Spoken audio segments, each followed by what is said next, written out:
Hi fam! Isang mapagpalang araw po sa inyong lahat. At syempre, nandito naman po tayo para magluto. Yes! Sasagot na naman po tayo ng mga nagre-request ng gusto nilang lutuin natin. So, meron po nag-request dito. Ang sabi ni Ikaj Linarg. Oy Jake, baligtad ka ng pangalan ha. Adobong paa ng manok na pinatuyuan, Boss Bon. Kasi pag nagluluto ako ng adobong paa ng manok, gusto ko yung masarsa, no? Pero lulutuin natin yung version natin ng adobong paa ng manok. So, tara! Lutuin natin to. Sibuyas, bawang. Samantalahin ko lang po itong oras habang nagigisa po tayo. Magpasalamat sa mga tao na patuloy pong sumusuporta sa atin. Na talagang nakikipag-interact sila sa atin. Na nagre-request pa sila. Magpapabati po sila. Maraming salamat po sa inyo. Talaga pong na-appreciate po namin yan. Ito fam, kapag medyo nag-golden brown na po yung ating bawang, pwede nyo na pong ilagay dito yung ating paa ng manok. Ayan. Papakapitin ko po muna yung lasa ng ating mga aromatics bago natin siya pakukuluan. Asin, pepper, asukal na pula. Papakapitin na po natin yan sa paa ng manok, yung mga ating mga pampalasa. Pineapple juice. Yan. Optional po to, pwedeng wag po kayo maglagay ng pineapple juice. Pero masarap po mag-adobong paa ng manok si Maming. Actually, pag adobong paa ng manok, siya po yung gusto ko nagluluto kasi gusto ko yung kakainin ko na lang siya. Pero this time, dahil nag-request po kayo, malakas kayo sa akin, lulutuin natin yan. Toyo. Siling labuyo, para kumapit na agad yung anghang yan. Tubig. Kasi pakukuluan na po natin to. Additional sili. And then fam, takpan po natin. So fam, habang hinihintay po natin na tuluyang lumambot yung ating paa ng manok, no? Baka naman po pwedeng paki-comment kung taga saan po kayo. Nang sa ganoon, malaman po namin kung hanggang saan po umaabot itong video na ginagawa namin. And of course, para mabati na rin po namin kayo dyan sa comment section. At kung hindi rin naman po sa inyo ganun kaabala, baka pwedeng paki-like and share na itong video na ginagawa namin. Kung gusto mo pang makapanood ng mga video na kagaya na ito. Maraming salamat po. After 20 minutes na pagpapakulo, babalikan po natin to. Ayan o. Uhoy! Tausi. Yan po ang magbibigay ng alat. Yung apoy po na ito, fam, lalagay nyo na po siya sa medium heat. Sarap niya. Tatakpan po natin siya ulit, tapos babalikan po natin siya after mga 10 minutes. Tapos ganun lang.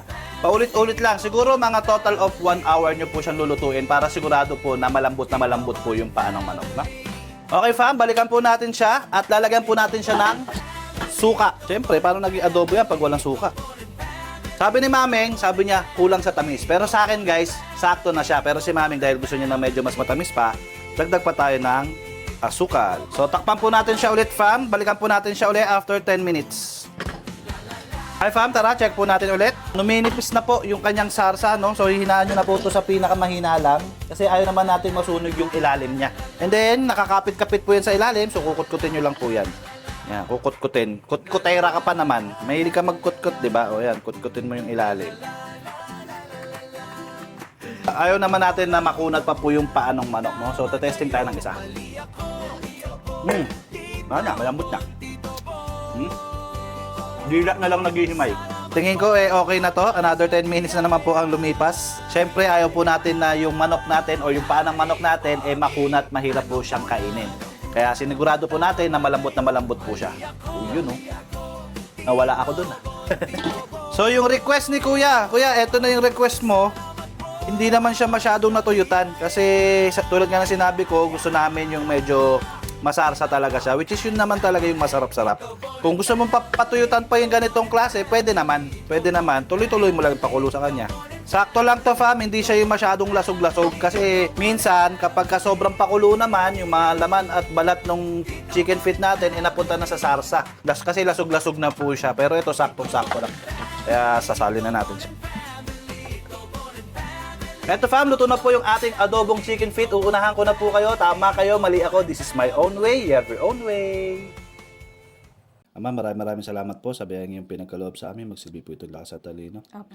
Ama, bigyan mo rin po ng masaganang pagpapala ang aming mga mahal sa buhay, ganyan na rin po yung aming mga manonood. Opo. Ama, pakiingatan niyo po kami. Ingatan mo ang mga anak namin sa school. Ingatan mo ang aming mga mahal sa buhay, ganyan na rin po yung aming mga manonood. Opo. Hinihiling na po namin lahat, Ama, sa pangalan ni Jesus, aming tagapagligtas. Amen. Amen. Kain na to! Let's go! Tama kayo, mali ako. Daddy Pogi, anong ulam? Nagluluto, kumakain, masarap na Buto na, naputol yung buto. Halika na Tama kayo, mali ako. Daddy Pogi, anong ulam?